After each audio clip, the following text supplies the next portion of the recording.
Welcome to the 67th episode of In the Trenches, Kroll's weekly cyber threat intelligence briefing. My name is Ellie Tingson. I'm a senior vice president in our cyber threat intelligence team, and I'm based here in Asia Pacific. And this week, I'm joined by my colleagues Dave Truman, Ryan Hicks, and our awesome ransomware expert, Sarah Becker. Today is the 9th of September 2024, and we're going to cover the most recent trends that our team is witnessing in the trenches. But before that, let's talk about news you can use. We've got three stories for this week. So first off, D-Link has announced that all versions of routers with model number DIR846W have reached end of life and end of support and will no longer be receiving security updates. As such, four critical vulnerabilities found on this model of router will not be patched. It is recommended that these devices be immediately retired and replaced. The critical vulnerabilities are CVE 2024-41622, CVE 2024-44340, CVE 2024-44341, and CVE 2024-44342. The vulnerabilities allow for remote code execution, and this means that attackers who can gain access to this type of router can inject commands through the router, allowing them to take control of the victim network, steal information, or distribute and deploy malware.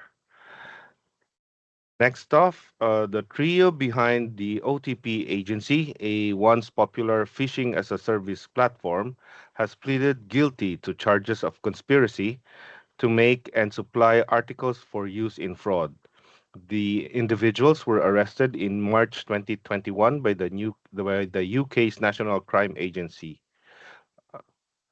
The service was available through Telegram and a website on subscription basis.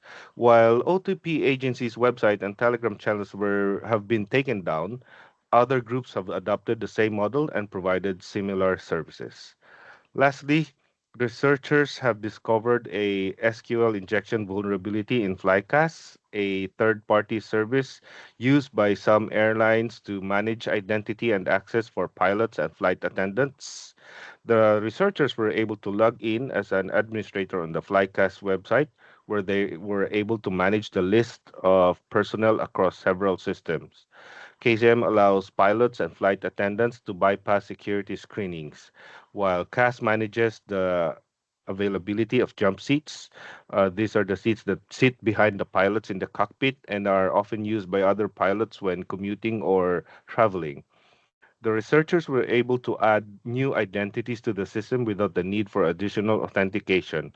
The U.S. Department of Homeland Security acknowledged the seriousness of the vulnerability and disconnected Flycast from KCM and CAS in May until the vulnerability was fixed. Now let's go on to the main stories for this week. We have three stories. First off, I'd like to turn over to Dave. Dave, I believe you have a new story about new campaign in um, uh, with a new malware called Voldemort. Dave? Yep, yep. A global campaign designed to spread a new malware named VOLDEMORT is targeting organizations worldwide. Since August, more than 20,000 phishing emails, primarily impersonating tax authorities, have been sent.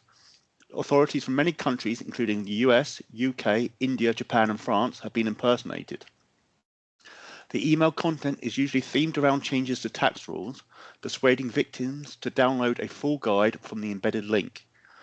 The phishing emails were often sent from compromised domains or aged domains, which did not typo squat the domains of the actual agencies.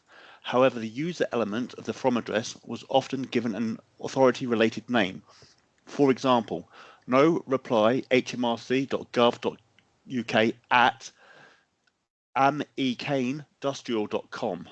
Note the domain is aged and a typo squat of a non-tax related entity.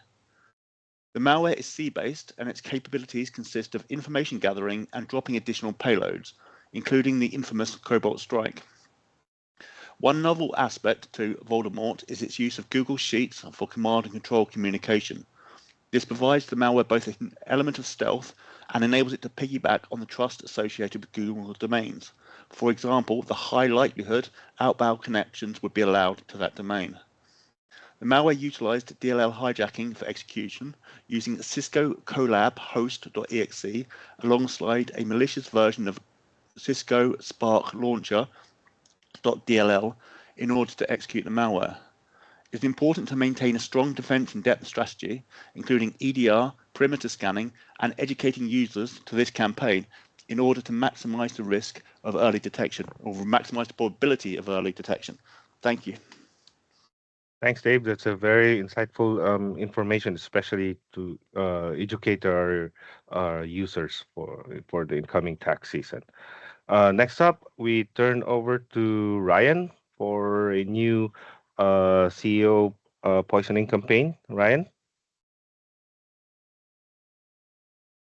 Thank you, hi everyone. So, yeah, similar to Dave's really on the spoofing. So, Unit 42, also part of Palo Alto, have reported on an updated WIKILOADER campaign that's leveraged their GlobalProtect VPN during themed SEO poisoning during initial access. WikiLoader previously has been documented as a bit more of a targeted towards education and transport sector through phishing only. However, this latest kind of SEO poisoning really just widens the potential impacts to a lot more sectors, or potentially all sectors, really. During the campaign, the actor used cloned fake GlobalProtect websites, as you see on the right-hand side there. That's pulled the spoofed VPN installer from a cloud-hosted GitHub repository. As well as the initial spoof pages, the campaign and WikiLoader itself employ a number of additional evasion techniques. And these include displaying a fake error message to victims to trick them into thinking that the installer is just kind of errored and unable to install, as well as a number of anti-analysis checks. Upon execution of the downloaded installer, code is injected into explorer.exe, which fetches WikiLoader, the final payload, from a compromised WordPress site that's acting as the C2.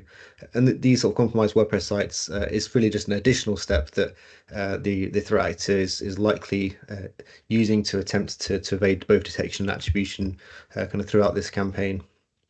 WikiLoader itself does not appear to have changed capabilities since its initial reporting last year by Proofpoint, and it's kind of proving to be a continued reliable downloader and loader for a number of malware families, including USNIF and Dynabot. And that's all for me. I'll hand back to Ellie. Thank you so much, Ryan. Again, there's so much information to help to help our viewers getting more informed about these lating ransom campaigns. At this point, I'll turn over again to our ransomware expert, Sarah, for the latest ransomware as a service operation. Thanks, Ellie. So there is a new RAS operation that's impersonating the original Cicada 3301 group, and they also created a data leak site to list victims.